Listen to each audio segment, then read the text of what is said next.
Dereng ngantos purnanggen kula nampi sabda pangandika paduka. Menika kadidene wonten sowanipun Petruk Panakawan Ngamarta. Sumawana Bagong kang munggah wonten ing Datulaya Kaka Prabu jagat waisaning Bathara Wayapura jagat Yayi. Nadyan semantena Petruk menika taksih panakawanipun kadang-kadang kula para Pandhawa mbok menawi Petruk sowan menika gadhah wigatos tumunten katimbalana menapa wigatosipun Petruk Kaka Prabu kasinggihan kemareng lenggah ingkang langkung mrayogi kawula ngestaken dawuh Panakawan Petruk sawise satata asu ingkang dadi napas asat ingkang dadi riwe padha raja sapraptanira Petruk kantong bolong nunamit pasang kaliman tabe tinebine nglodoni dumawaing tawang tuwang linepatna ing tulaman usinuwun menawi kaanggep lepat nyuwun mahapunten dersanipun kula menika namung derajatipun batur kula menika namung Panakawan kula menika namung tiyang wingking sakumpamanipun ewadene kula wantun sowan Ngabiyantara menawi wonten duna dungkap kiranging tata krami kula nyuwun pangapunten Petruk kanthong bolong ora dadi apa kepareng ngaturaken sembah sumung keming pangabekti kula kunjuk sandhap wadanipun Gusti kula ingkang sinuwun ing Ngamarta iya Petruk ndak tampa pangestuku tampanana kula pundhingga jimat paripin dayanun ing kasantosan Panakawan Bagong padha raja sapraptanira Panakawan berkah pangestunipun sinuwun Prabu Darma Kusuma tansah winantu ing kabagyan niring sambikala bekti kula kunjuk sinuwun iya Bagong lumrahe wong ngaturke bekti kuwi nganggo nyembah sira ming matur tok tanpa ngobahake asta ngopo Bagong ngopo Gong ngomong kolemu mlaku miring-miring isine aku terus isin ngopo mau jujur karo aku ora ngematke apa ora jamku anyar iya ning jame anyar le mlaku miring-miring aku ndak tok loke kowe iki nek aku ndek apa-apa senengane ngeloke wah ning jam anyar kok le mlaku miring-miring abot lapis emas e waduh wong sak Bagong kok tuku jam lapis emas tak gorong dina wis biru saiki ya tegese kuwi ora lapis emas men krum-kruman jam piro saiki tengah loro nah kok wis lagi jam 10 kok tengah loro ngono aku tak blandangke oh ngono wis ngerti nggone atret jam kok atret ora ono kawan Bagong keladuk gecul ku marucul jame anyar nggih ya syukur yen to kowe ngabdian ning Ngamarta isa mipik-mipik Bagong ora ketang mung jam pangestunipun sinuwun Prabu Darma Kusuma pendak-pendak menjenengan paring gaji kalian kula tertentu kula celengi iya Bagong kuwi becik kanggo dina sesuk yen kowe tuwa mekaten Bu sinuwun bekti kula kanca nggih sinuwun iya Bagong ndak tampa pangestuku tampanana kula pundhingga jimat paripin dayanana ing kasantosan ponokan Petruk padha raja sapratamu pangestunipun sinuwun Ndarawati wilujeng bekti kula kunjuk nggih Den iya Petruk tak tampa pangestuku tampanana Petruk nun nggih sangat anggen kangge dadosaken jimat ponokan Bagong padha raja pangestunipun Ndara Kresna wilujeng bekti kula kunjuk nggih Den iya Bagong tak tampa pangestuku tampanana nun nggih sangat anggen kangge dadosaken jimat paripe Petruk kantong bolong padha raja sapratamu sinuwun Mandura wilujeng bekti kula kunjuk ya tak tampa pangestuku tampanana nun inggih sangat anggen kawula dadosaken jimat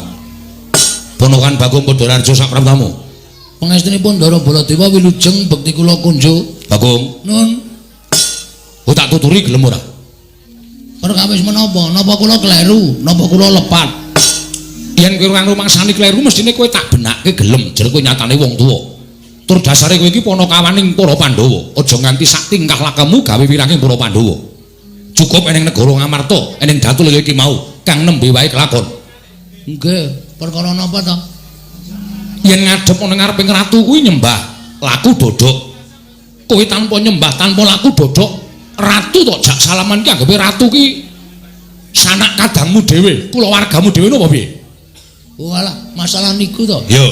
Napa nyembah niku kudu napa? Lho, tudune kowe ngadep karo ratu iku kudune nyembah. Lah nggih kula takon nyembah niku kudu napa? Nyembah niku ora kudu. Salaman niku ya memperlambangkan persahabatan. Kula niku kalih Sinuwun Prabu Darma Kusuma niku wis kaya napa nggih? Panjenengane dadi Nalendra menika nuwun sewu. Kula jak salaman kowe mboten duka kok sampean sing wong liya kok duka-duka niku jane masalahe napa to? Aku ngandani karo kowe men ngerti tata krama. Kula niki wis tuwa ora usah dadak dinahi tata krama, kula niku wis ngerti tata krama. Kula niku ya sekolah e. Kula niku ya lulus e. Lho. Kejar paket B. Ming lulus kejar paket B kok ngleleng ngono. Ora iki lho, Tru ana wong salaman karo Nalendra kok. Wong sing dijak salaman wae ora nesu kok wong kono-kono nesu ki maksude piye aku tak takon. Wis. Wis. Ndak dadi masalah aku ora seneng. Pokoke kowe ngalah wae. Mumpung aku bendina bar-belan lho iki. Iya. Bar-belan apa? Jam. Isih jam wae. Boyo wis togong mesake kancane ora. Ngene-ngene terus saben bengi pothok sesisih. Ya wis nek ora tak kandhani sakarmu, sak tingkah lakumu sakarmu. Nggih. Pun sampean mboten sah nyaruwe kula arep nyaruwe sampean. Wonten mawon beres kok. Ning aku ki kandhani karo kowe. Niki mangbuk saiki. Sinuwun. Apa Bagong? Sampean tak jak salaman gerah penggalih. Ora Bagong. Nah, rungokke. Wong sing kono wae ora gerah penggalih, tenang-tenang wae kok wong kono-kono kok unggah-ungguh tata krama apa. Sinuwun Prabu Darma Kusuma ki malah justru ratu sing pancen ngerti karo kawulane. Dheke dijak salaman kawulane ora nesu, disembah ya ora nesu. Kuwi ratu sik merakyat. Ora kudu ratu kok disembah kuwi ora kudu dheweke sadar nek dheke dadi ratu ki mbiyen sing nyoblos ya aku barang kuwi. Iya Bagong aku matur nuwun. Sami-sami mboten dados menapa Sinuwun? Iya Bagong. Koko Prabu nggih sampun perkara kaya ngono kok digawe perkara. Aku ki jane mingkon benerke. Ning kok malah aku sing diwejang karo Bagong. Lah wong Bagong menika nuwun sewu, Piyayi Wasis. Nadyan kados mekaten menika Bagong menika wong pinter, Bagong menika ora wong cubluk, ya mung pasuryane wae pancen rada kuciwa. Ning nek pikirane nuwun sewu menika lantip panggraitane. Ya Bagong ya, ya ora patek. Iki apik dialem ora gelem elek dilokke moh ki angel lho wong kaya ngono kuwi. Itu Nun. Selamat tekamu. Ndara Werkudara wilujeng Bagong. Nun. Selamat tekamu. Nggih. Wilujeng Ndara. Yo. Prayogakno. Nun nggih sampun boten kirang prayogi. Bagong prayogakno. Nun nggih sampun boten kirang prayogi. Petro wonten dawuh sinuwun. Padha rareja sapraptamu wilujeng dereng sambikala bekti kula kunjung nggih Den. Iya Petro Bagong padha rareja. Nggih Ndara. Pun sawetawis mboten rawuh teng Karang Kadempel nyambangi para Panakawan. Iya. Pun wonten 3 sasi niki sampean mboten rawuh teng Karang Kadempel. Wah, wis Panakawan do golek papan pendelikan. Mergane ngopo? Sampeyan mboten rawuh teng Karang Kadempel niku sing dadi dayohe Semar Gareng Petro Bagong niku mung debt collector. Ya sesuk aku tak tekan Karang Kadempel. Mengko tak rampungane. Alhamdulillah, Truk, beres, Truk. Petruk Raharja sapraptamu, Panakawan Raharja sapraptamu. Wilujeng Ndara Klasdewa bekti kula kunjuk. Wilujeng Ndara Klasdewa bekti kula kunjuk. Panakawan wonten dawuh sinuwun. Ana wigati apa dene jeneng para sowan mongko tanpa tinimbalan apa saka karepmu dhewe apa saka diutus bapakmu Semar. Sampun kepareng matur, iya wis ndak keparengake matur sembah nuwun. Kepareng ngaturaken tebah Siti Sekul bilung teling ron klopo. Apunten ambek bilih wonten lepat kula nggih kula munjuk atung sapaduka Gusti kula ingkang sinuwun. Kaya ora dadi ngopo Petro. Ingkang sepisan sowan kula menika ngaturaken sembah pangabekti dungkap angka kalih. Sowan kula menika mboten saking pikajengan kula piyambak, namung kula menika dapur dipun utus. Dipun utus Bapak Semar Badranaya. Bapakmu ya gene Panakawan, utusan marang jeneng sira. Bapak niku pun wonten sesasi niki kaya wong lara ning jane mboten lara. Bapak niku wis ana sesasi niki kaya wong masuk angin ning jane waras. Ning kok tingkah lakune kaya wong sing kurang waras, kurang sehat awake bapak niku. Merga pun wonten sesasi niku bapak niku ora gelem mlebu teng omah. Ming teng ngajeng griya, tenguk-tenguk, longok-longok dicaosi daharan ora didahar, caosi unjukan ora diunjuk. Mongko nek dalu ya ora gelem sari teng lebet griya, anane ming kemul ngajeng griya. Nah, kahanane bapak sing kaya ngoten niku ndadekake bingung anak-anak. Gareng, Petruk, Bagong. Tumuli kula ngejak Gareng kali Bagong sowan ngersani bapak, nanjeke kahanane bapak. Tumuli bapak kula tanting, ngono apa to Pak jane? Kok sampeyan lega-lega kaya ngono? Nek bapak duwe pepinginan kuwi paringa dawuh. Mergo anak-anak saiki wis mentas kabeh. Gareng wis omah-omah, aku wis omah-omah, Bagong wis omah-omah.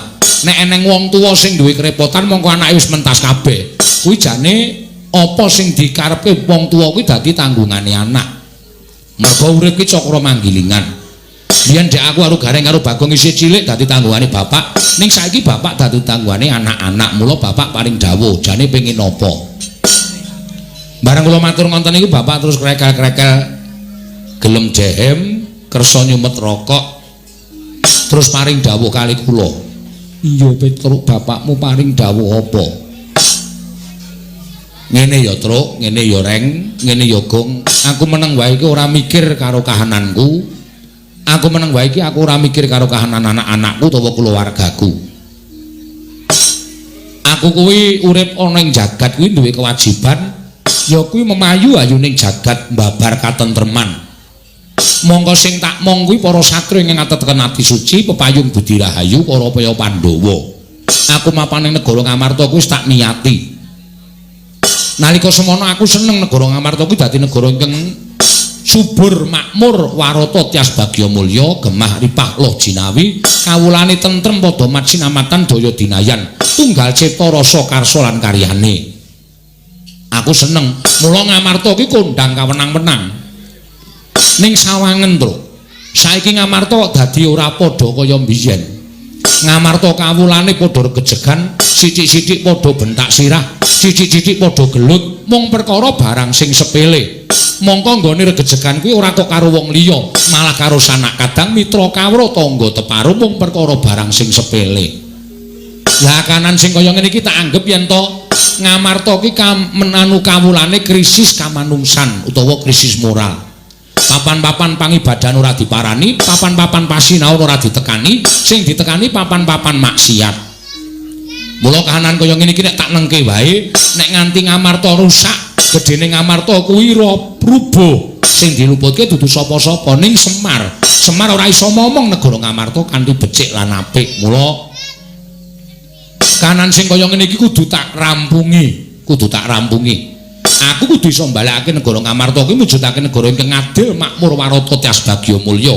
Kawulane tentrem, kawulane ayem, ora ana tumindak sing nalisir saka angger-angger pranataning hukum negara Ngamarta. Mengkono Petruk, nggih. Lah, sranane aku pengin bangun pura kencana, Truk. Kaget kula. Semar niku wong sekeng, Semar niku wong ora duwe, Semar niku wong melarat. Kok arep bangun pura kencana wis iso diwestani. Pura niku papan, kencana niku barang sing larang utawa kencana niku Mas Jamrut Hergeni menika wujudipun kencana. Apa ya Bapak iso? Kose kowe aja salah tampa, Truk. Aku bangun pura kencana iki ora kok bangun papan sing magrong-magrong dumadi saka Mas Mutiara Jamrut Hergeni kuwi ora. Nanging aku bangun pura kencana kuwi, pura kuwi papan, kencana kuwi Mas. Papan sing ngembane uripe para kawula sak negara Ngamarta kuwi ayem, tentrem, rukun, manunggal tetunggalan, tunggal cipta rasa karsa lan karyane sumuyut marang Panggraing Sinuhun Prabu Darmakusuma. Aku pengen ndadekake negara Ngamarta kuwi kaya dene wujuding papan pura kencana ingkang kebak kanikmatan, kebak kabungan lan kebak kabagyan. Oh ngaten Pak. Iya. Terus pripun kula matur ngaten Bapak paring dawuh. Ning syarate ana. Syarate apa Petruk? Kowe tak kongkon sowane negara Ngamarta, Pandhawa 5 cacahe aturana rawuh ning Karang Kadempel, sinambi mundi pustaka Jamus Myang Jimat kelima sada. Merga apa Pandhawa kok kudu rawuh ning Karang Kadempel? Pandhawa ki pangareping para kawula.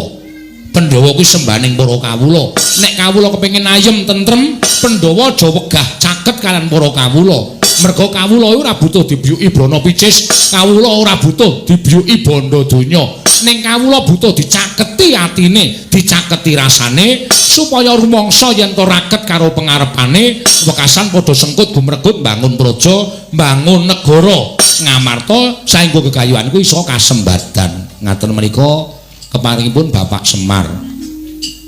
Mula kowe sowan ning negara Ngamarta, Pandhawa 5 cacahe aturana rawuh ning Karang Kadempel. Mila sinuwun sowan kula menika namung badhe-badhe muyung dhateng jengandika sak kadang-kadang keparenga tedhak wonten ing Karang Kadempel. Mastuti dhateng ngendikipun Bapak Semar Badranaya. Matur sembah nuwun cekap semanten atur kula. Monggo kula ngarantu dhateng sabdanipun Sinuwun Prabu Darmakusuma. Petro nun gegayuhane bapakmu kuwi pancen bener, apik lan becik nun nggih. Nanging aku tak taren karo dulurku papat cacahe, merga Pandhawa kuwi 5, ora ming Puntadewa pribadi. Wah nggih monggo menika langkung prayogi. Menika ingin dipun pestani musyawarah menika ngaten menika. Menawi Ndara Werku Ndara Janaka Ndara Klasdewa kersa rawuh teng Karang Kadempel, ah niki ateges gegayuhane bapak bakal kasembadan. Werkudara, nggih.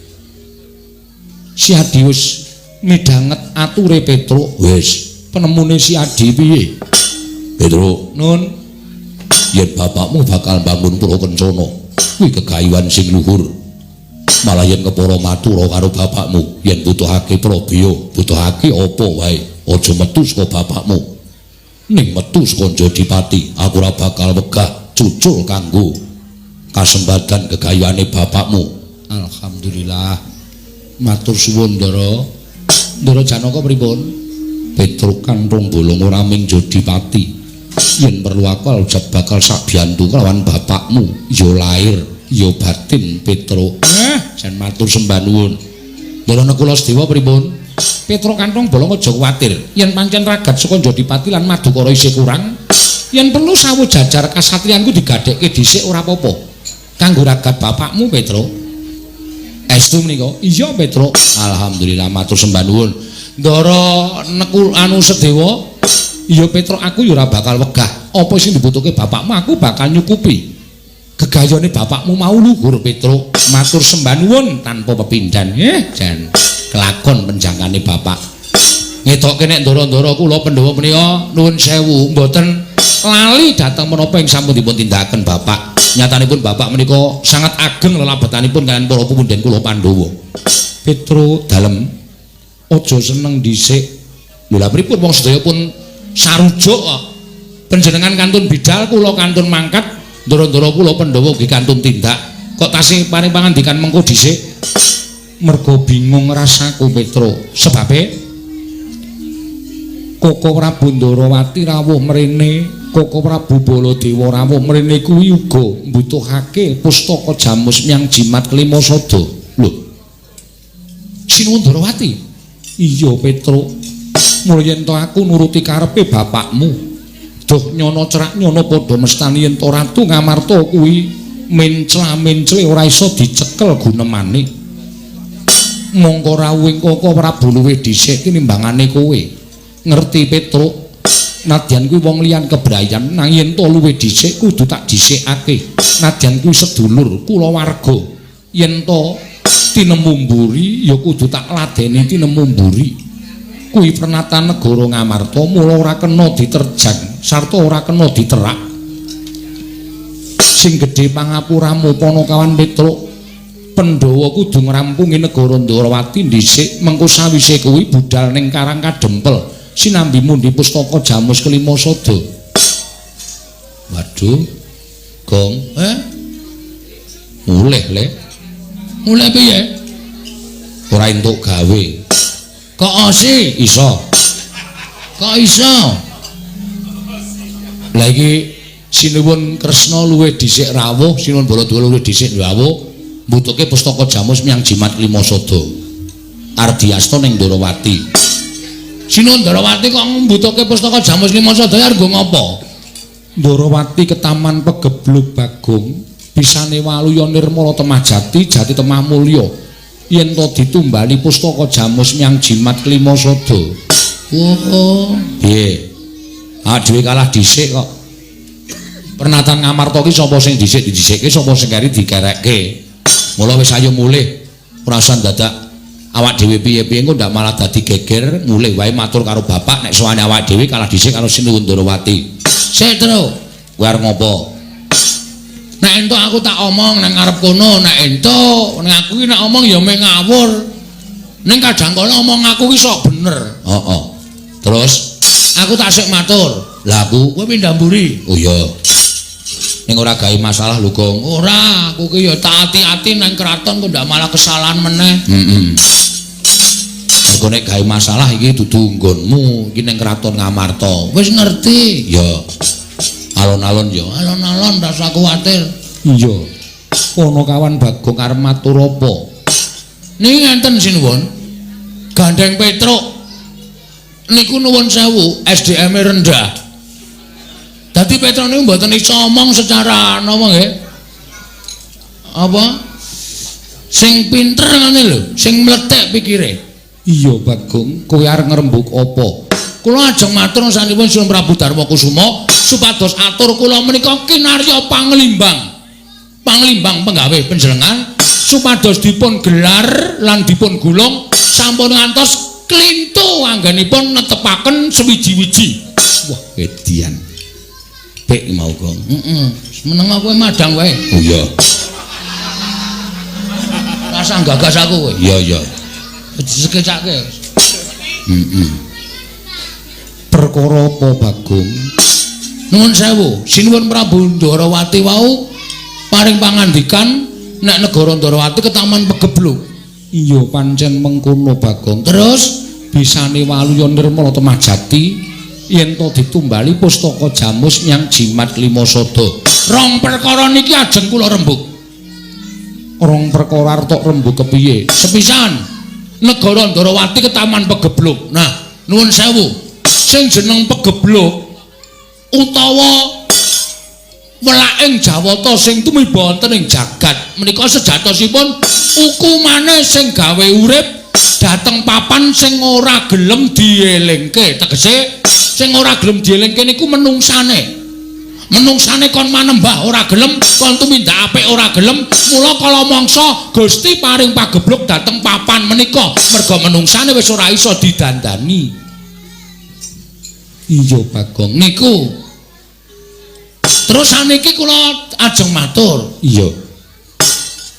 Negara sing paling jahat utawa negara sing paling elek menika nuwun sewu sak ngertos kula lho ora negarane ning sing ngasta bawat pemerintahan menika negara Ngastina sing dadi ratu Prabu Duryudana menika ratu sing angkara murka. Negara Ngastina niku ora ke Taman Pegebluk, mongko kudune Pegebluk niku nek tiba-tiba teng negara Ngastina merga Kurawa wis ora iso dielekke pakartine. Ning kok tiba teng negara Ndarawati, mongko Ndarawati niku sing lenggah Prabu Sri Bathara Kresna. Mongko Sri Bathara menika sing jejuluk wonten jagat menika wonten loro. Siji Prabu Sri Bathara Rama, angka loro Prabu Sri Bathara Kresna. Apa? Apa to? Apa to sebabe kok jejuluk Prabu Sri Bathara Kresna? Amarga menika titising Sang Hyang Bathara Wisnu. Sapa to Sang Hyang Bathara Wisnu? Nika dewa sing tukang nentremke jagat. Dadi tentreming jagat menika gumantung karo Bathara Wisnu. Iya Bagong. Heeh. Anu iya. Anu nggih. Iya Bagong. Lah saniki pertanyaannya kuwi apa? Oh iya iki wayang ndeng lali aku. Aku kaya ning balik RK e, Tru. Balik RK wis ra ono, wis ilang suwe kok. Pedukuhan. Kaya menehi penyuluhan Pok Giat. Ah iya. Pok Giat. Pitakonane mboten sanes kejawi namung nuwun sewu. negara sing ketunggon Prabu Kresna titis Sang Hyang Wisnu kok ke Taman Pegebluk. Niki napa mboten langkung prayogi dicek dulu. Dipresani rumiyin. Ngoten. Perkara mengke ke Taman Pegebluk saestu menapa mboten? Mboten masalah. Sing penting ditiliki riyen, aja nganti kleru dalan. Mengko nek kleru dalan gegetun mburi niku pun mboten nonton anu medeni napa jenenge ora ana asile udu asil mboten nonton prayoganipun ketoke ya udu kuwi kok sik lagi mikir aku mboten nonton opo Bagong sik to anu napa ginanipun nah mboten wonten ginanipun iya terus saniki kula tak takon Pustaka Jamus Klimasada menika estunipun mboten kok pusaka panjenengan tok. Mboten namung pusakanipun Sinuwun Prabu Darmakusuma sak kadang-kadang Pandhawa gangsal cacahipun. Ning niku pusakane bangsa Ngamarta, pusakane kawula Ngamarta. Nek Ngamarta kelangan Pustaka Jamus Klimasada menika para kawula badhe ketuyang-tuyang uripe. Mulai ngawur ketuyang-tuyang ki apa? Ketuyang-tuyang ki apa? Pokoke rekoso lho, Tru. Nek bahasane wis dodong. Ketoyong-toyong. Rekoso uripe, tanduran ora bakal tukul, uripe masyarakat ora ayem. Luwe-luwe Pandhawa nek kelangan Pustaka Jamus Klimasada niku sapa wonge sing ora seneng karo para Pandhawa nek ajeng damel cintrakaning para Pandhawa ibarate angel mijet wae ngranti suwe banyu sinaring. Ngoten.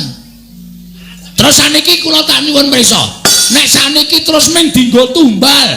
Monggo nggo tumbal niku apik-apike mung dipendhem. Ateges Pustaka Jamus Klimasada menika mboten wangsul dhateng para Pandhawa. Ingkang mekaten Pandhawa badhe kecalan Pustaka Jamus Klimasada. Iya bener apa Kang? Mangke riyen kula dhewe rampung. Iya sakarepmu Bagong. Terus saniki perlu dipenggalih. Saniki perlu dipenggalih. Nuwun sewu, saniki niku akeh wong nyilih anu nyewake sandangan wayang wong. Iya. Saiki akeh wong nyewake sandangan, akeh wong pinter sulapan, akeh wong pinter apus-apus. Nuwun sewu, kula mboten ngarani. Nuwun sewu, ya nek iki nek Kresna tenan. Nek udu, ayo. Upama niki panjal maning mungsa. Niki panjal maning wong sing ora seneng karo para Pandhawa mung arep gawe cintrakaning Pandhawa sarana nyuwun ngampil Pustaka Jamus nyang Jimat Klimasada. Terus Pandhawa kelangan Pustaka Jamus Jimat Klimasada. Terus wong sing ora seneng niku wau ajeng gawe cintrakaning para Pandhawa. Apa ora cilaka? Ngoten.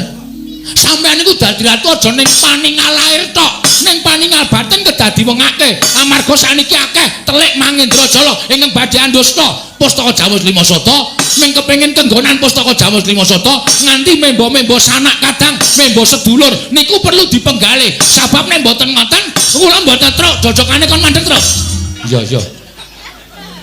nek tak-tok aku omong wae nganti kentekan akal aku heeh nonton niku malah kira-kira pas ngoten niku dadi perlu dipenggalih ampun kok sembrono niku pusaka sing dadi penguripane wong sanegara Ngamarta nggo sembrono. Nek nganti diasta Sinuwun Darawati, siji jebule dudu Sinuwun Darawati ning pandhal maning mungsuh wis kebacut diasta panjenengan kelangan Pustaka Jamus Klimasada kapusan karo Sinuwun Prabu Kresna. Wah, apa ora cilaka? Apa ora geger jagat Ngamarta?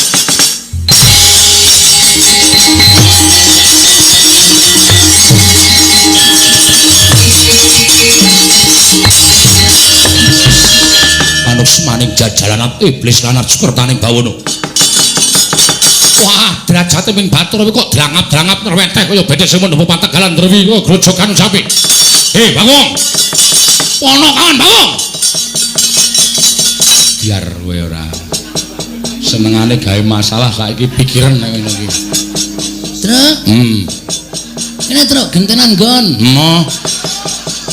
Mau pindah ngarep saiki arep njaluk iki ana masalah masalah rampungi kowe iki nek omong celkap-celkop nek omong ora gagas natoni atine wong liya kok senengane waton jeplak cangkeme saiki rasakno kuwi piye Sinuwun Mandura nesu kuwi aku ora ngece Sinuwun Mandura kok Aku meng ngarani Sinuwun Ndarawati, ning kowe ngerti ya Sinuwun Ndarawati iki adine Sinuwun Mandura. Sinuwun Mandura iki nek adine dingonokne kuwi dheweke duka. Saya tak takon karo kowe, aku adine sapa? Adikku. Ora nesu apa? Ora. Oh, telek iki.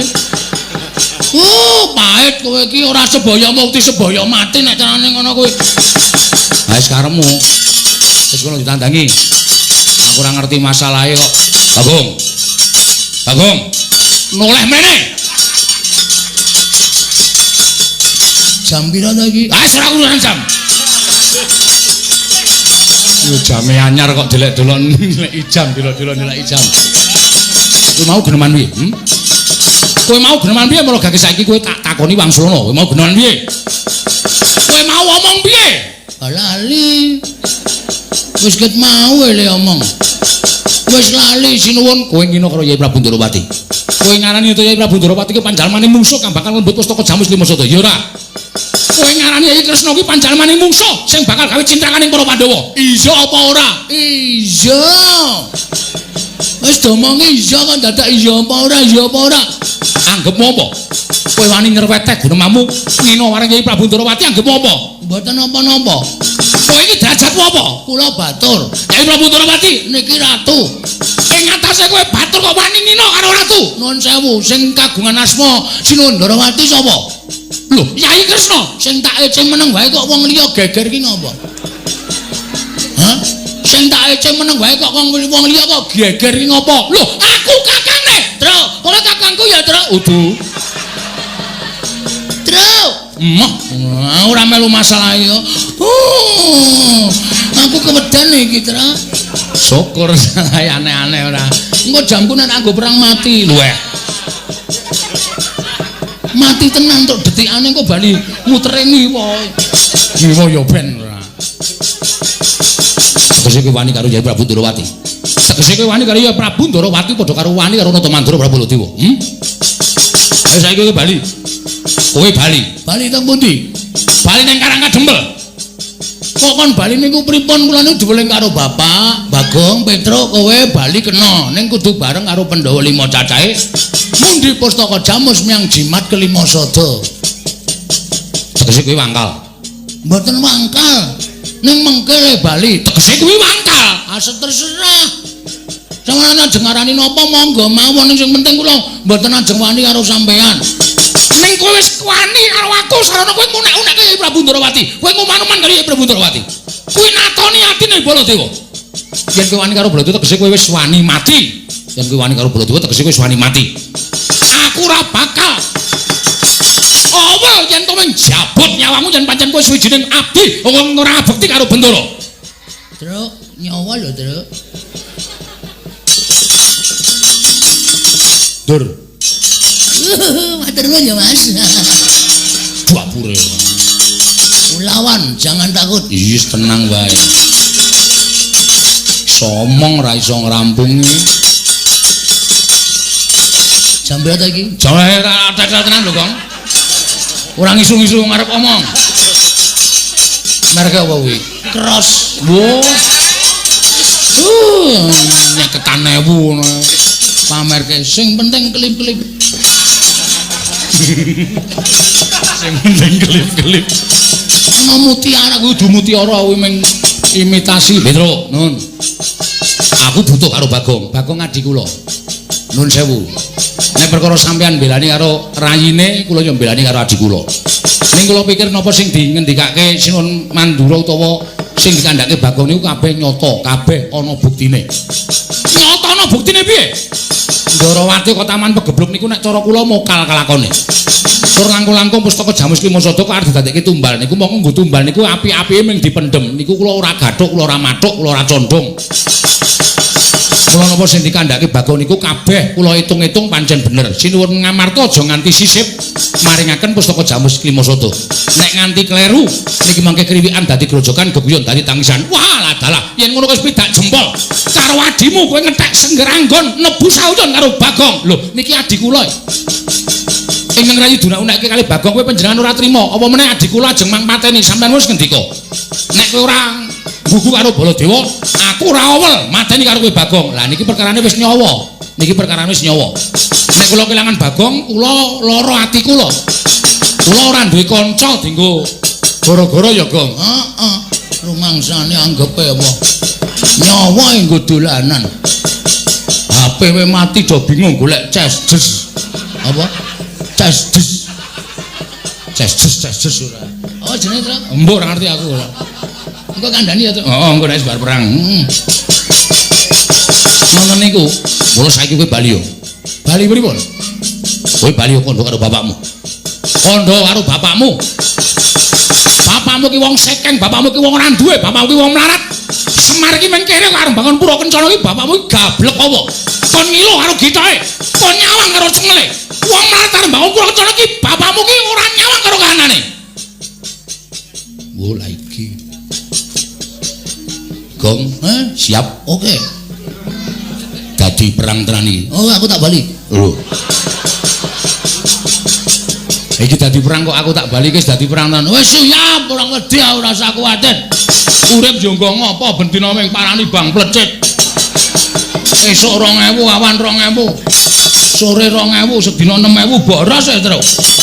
Aku apa-apa tok redike kok. Mulane yo ngrekoso uripmu. Nuwun sewu. Nek sampean ngunekke Petruk niku wong melarat wong ora duwe monggo. Nek sampean ngunekke Petruk niku wong sekeng wong sing mung derajate batur monggo. Nek sampean nyandak bapak niki selain perkarane. Beda perkarane. Nuwun sewu. Kula ora ngajeni karo sampean mergo sampean ora tata krama karo Petruk. Arep Petruk nimping kawula cilik sampean kudune tata krama karo kula mergo sampean kalah tuwa karo Petruk. Unggah-ungguh tata krama dienggo. Ning sampeyan wis ora nggunakake tata krama, sampeyan nggunakake bapak wong kiri, wong gedibal, wong 17, wong elek nyolok mripat. Kula ora trima. Lho, wani apa kula diwa? Sing tawedeni apamu? Apa dumasamu aku wedi karo kowe? Basa terus cewek ngomong ngono. Mun sewu kudune sampeyan tak basani. Ini mergo saka tekon sampeyan watak sampeyan sing ora wangun dibasani nyuwun pangapunten ora basa karo sampeyan. Nggo ngopo kula basa karo Prabu Baladewa? Nek sampeyan senengane ngendak karo wong cilik, nek sampeyan senengane ngidak-idak karo wong cilik, sampeyan ngasake dadi derajat pangkat duwe derajat pangkat nganggo mekutha dijeluk Prabu Baladewa. Nuwun sewu, Den. Derajat pangkat niku mboten wonten artine napa-napa. Sampeyan kali kula niku di mata Tuhan itu sama. Sing bedake men derajat karo pangkat. Derajat karo pangkat sampeyan sesuk ora nggo ngadep ngersane sing gawe urip. Bapak niku ya padha derajate karo sampeyan. Lha sampeyan aja ngece karo bapak. Bapak ki nek gelem dadi dewa niku derajate luwih dhuwur saka sampeyan. Kok sampeyan ngonekke bapak kere, bapak gedibal 17, bapak wong elek nyelok mripat. Nika ketoke nika mung derajating Panakawan ning kae nika titising Sang Hyang Bathara. Sapa, Gong? Ismanto. Ngawur to. Sapa? Sapa? Ismidianto. Bu. Kok nganggo es kok? Heeh. Aku ya sok nyelok si es ngono. Sapa jenenge? Wah, sapa sok lali kok. Ismana. Udu. Iki cepet to dipikir ndak engko lele padu ndak selak ilang. Dipikir cepet Ismaya. Niku Sang Hyang Bathara Ismaya niku kakangne Bathara Guru. Niku nek gelem urip teng kayangan niku pangkate luwih saka sampean, derajate luwih saka sampean. Kok sampean iso ngonekke Semar wong kiri, wong gedibal 17, wong elek nyelok mripat saka ndi? Saniki kula tak takon karo sampean. Sampean sadurunge dadi ratu niku uripe teng pundi? Sampeyan sadurunge dadi ratu niku uripe teng pundi? Sampeyan dititipke Demang Sagopa teng Widara Kandhang. Biyen upama Demang Sagopa niku bloko, Kakrasana enten teng Widara Kandhang, sampeyan pun mati dirajang-rajang karo Kangsa. Bareng sampeyan saniki urip dadi ratu kok karo kawula cilik kok ngidak-idak. Kok semangkean kok. Hah? Terus. Mulai pucet wong itu. Terus wae suarane terus nek kowe iso menang wah gleleng lho, Tru. Iya, santai wae kok. Aja santai. Sing tenanan kok santai. Ha iya maksude iki alon-alonan wae yo. Kok tak takon. Saniki manggenahke pripun? Ajeng pripun kula manut? Petruk nek wis kaya ngene, wis ora wedi apa-apa. Kula agal ya wani, alus ya wani, padang ya wani, petengane ya wani. Iblis lanat. Mboten iblis niku tenan. Tak gawe saya mboro. Sapa sing cilik gedene sangkul kadetaning Baladewa nang boyong pustaka jamus miang jimat lima soto. Napa? Sapa sing cilik gedene iso ngukuli kadetaning Baladewa boyong pustaka jamus miang jimat lima soto. Piye, Gong? Saguwe. Rasa suwaten. Sayembara perang ya. Saguwe. Wis to, ora masalah. Engko sing maju kowe. Piye? Wani ora? Aku rada tratapan nek wedi ora, nek wani kok wani karo sinuwun. Sampeyan nguneke pripun? Tak gawe sayembara perang. Sapa sing cilik gedene iso kuwi kadetaning Baladewa wenang boyong pustaka jamus lima soto. Oke. Semono uga aku. Sampeyan boyong pustaka jamus kelima soto. Manglangkai batange Petruk. Weh. Piye gelem ora? Moh kok aku ora. Aku mung tak omongke. Ben kowe cepet mati. Mati ndasmu kowe ora. Ngucap meno mati. Dudune kene papane wong neter kadhe medal Jawi, kula dereke ndara medal Jawi. Yo.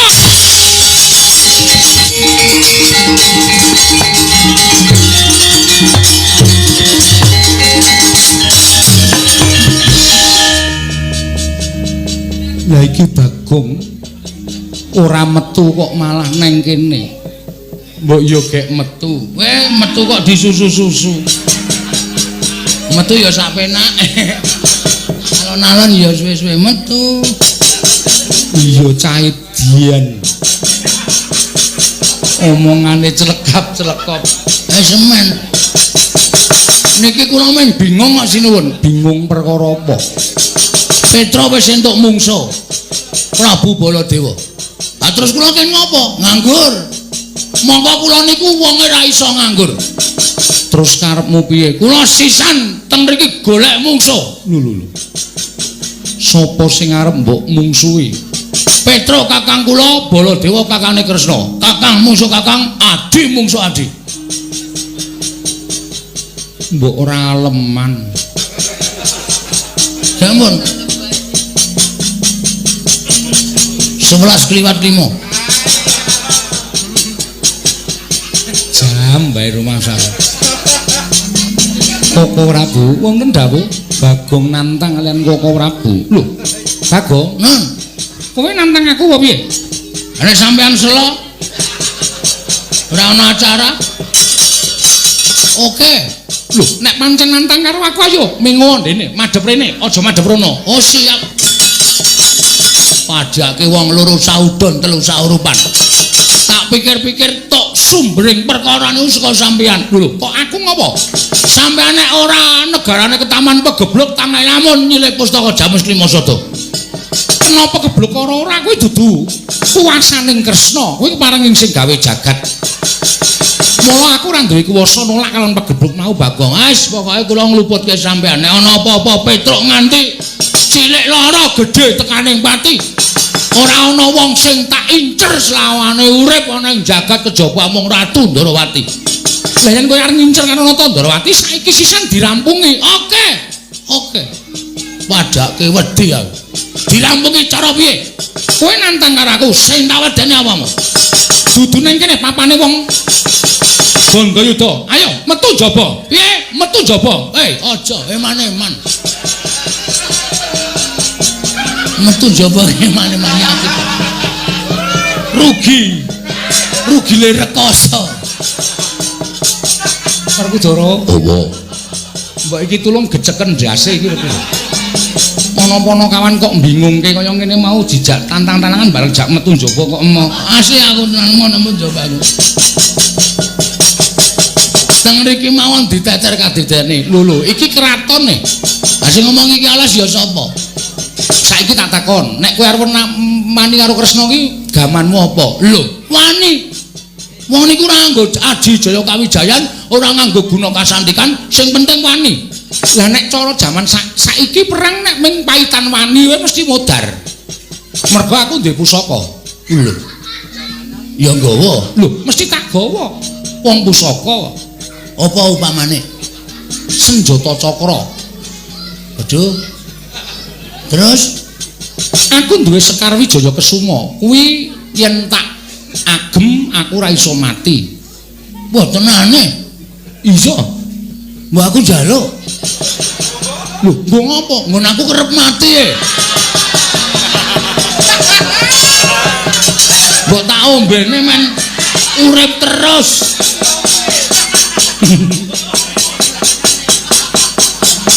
Kowe iki wong edan iki pusaka kok padake pil. Weh, berarti sampean sok tuku. Kok paham? Wis ora caturan. Gah karo kowe. Sono metu kono. Nggih, ngapunten men guyon sinuwun. Iya, aku ya ngerti watakmu kok nggih. Pun sinuwun kula tak nyuwun pamit nggih sinuwun. Iya Bagong sing ati-ati. Nun nggih.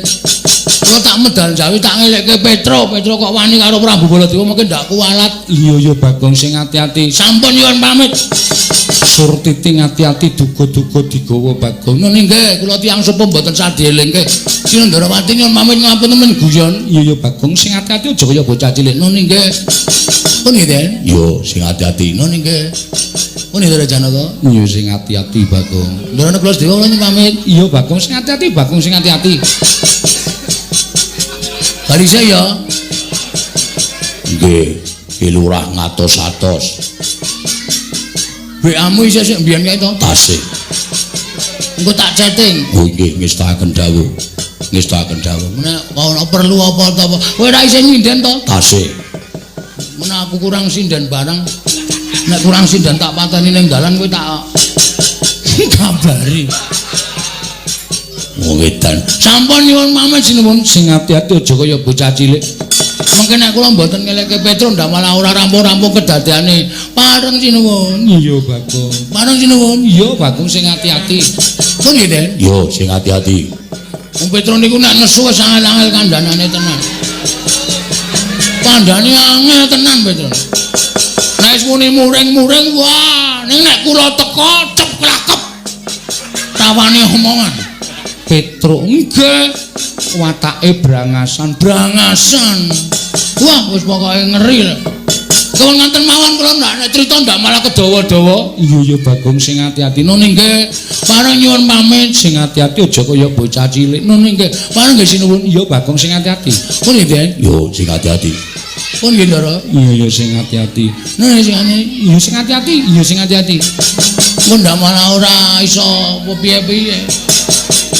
Soale Petro niku nang nesu gilani tenan. Iya, aku yo ngerti. Wah, wingi bar ngembrukke pemean barang. Pun nggih sinuwun. Iya Bagong. Mengke ndak mboten kajen malam ingkang. Iya ndak ya sinuwun. Iya.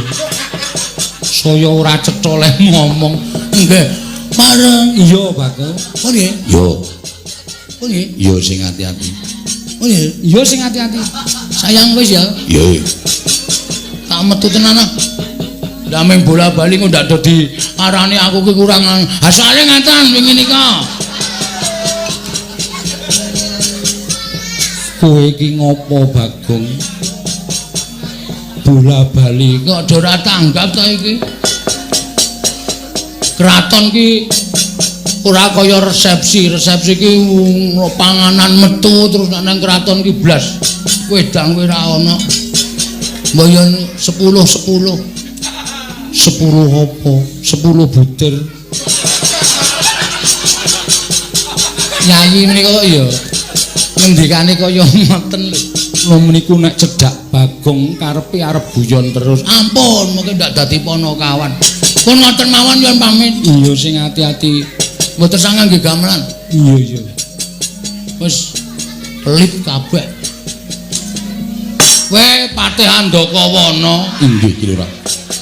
Kok sowanmu ora nang caket kono? Mboten. Mriko sampun kebak. Kowe nggodhet 200. Beto, badhe menone tak silih-sikik. Lajeng mangke ngunduraken njaluk Kresna. Oh nggih kestakaken dawuh. Kae apa ora edan kae? Utang patih kok sing nyaur aku kae lho, nek ora wong nekat ora kelakon to. Wah, malah cilaka to. Apa meneh? Dompet kula tiba e. Lho, dompetmu tiba nggih. Isine apa? Werna-werna, BPKB, sertifikat. Lah apa sedeng ning dompet? Kula lempet cilik-cilik mengko nek butuhke saya kan tinggal masuk bank. Oh, ngono to nggih. Ana dite ora? Wonten pira? Manut. Oh lah. Saidan wing arep njaluk meneh kowe kok. Wis ra direspon. Nganggo cara piye-piye tetep ora ditokke dhuwite wis pahit. Yayi, kula wonten dawuh ora Bu. Samangke kula nyuwun pamit. Madal pasilan kepareng paduka Kanjeng Koko Prabu. Ngandel ora. Merga saka omonganmu kriwikan dadi grojogan geguyon dadi tangisan. Nganti aku wani karo Sinuwun Mandura iki merga mau mapane ning Ndatulaya. Nek nganti aku wedi karo Sinuwun Mandura, wah wong sak Nayaka Ngamarta padha ngarani Petruk kuwi jiring getih wedi mati. Ning jane bareng tak pikir-pikir Petruk kok mungsuh Sinuwun Mandura iki padha karo timun mungsuh duren. Upama aku malang-malang kaya ndo mentang-mentang kaya gendhewa, diwaneni Sinuwun Mandura mesti mudhar tenan. Terus mulih wae yo Le.